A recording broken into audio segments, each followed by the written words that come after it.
Coucou tout le monde. Donc j'essaie de rattraper un peu mon retard depuis ces derniers temps. On parle du défi numéro 25 qui concerne la co-création. Nous sommes co-créateurs de notre vie.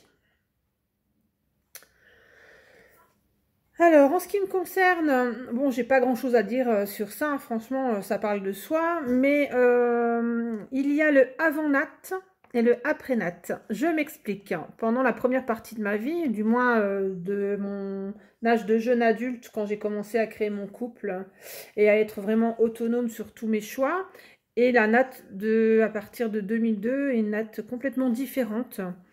La première partie de ma vie, pour tout vous dire, je subissais quelque part ma vie.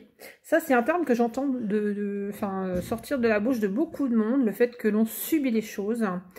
Donc, c'était vraiment ma vision de ma vie d'avant. Je subissais, je suivais, je me faisais toute petite, je ne faisais rien pour déplaire, pour être sûre d'être appréciée pour ce que je faisais.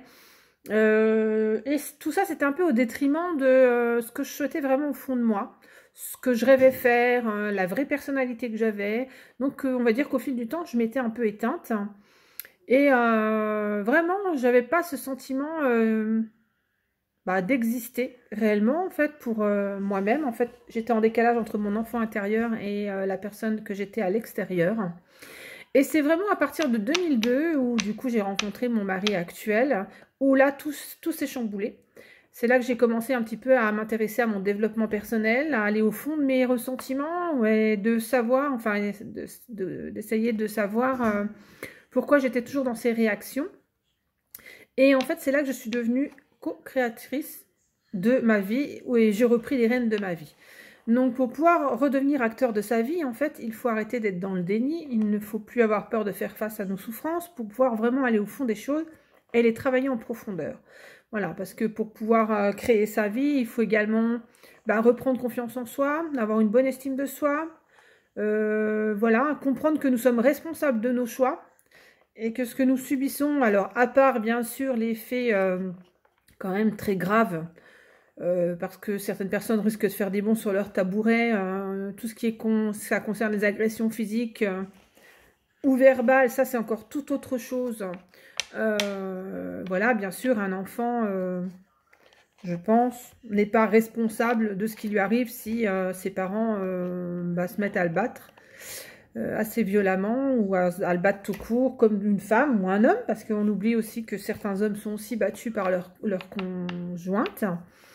Voilà, donc ça c'est un autre débat, je ne veux pas rentrer là-dedans. Donc on rentre bien sur le fait où on peut reprendre les rênes de sa vie et on commence à comprendre le processus de notre vie et que tout ce que l'on vit au moment présent fait partie aussi de nos expériences de vie et les leçons à en tirer.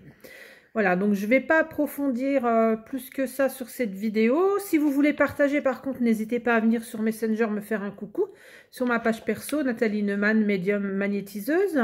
Ça sera avec plaisir qu'on pourra partager sur nos expériences réciproques. Et si je peux vous apporter des pistes, ça sera avec grand plaisir. Parce que chaque cas est unique et différent. Ma vérité n'est pas forcément votre vérité. Et les pistes que j'ai pu trouver pour moi peuvent ne pas vous convenir.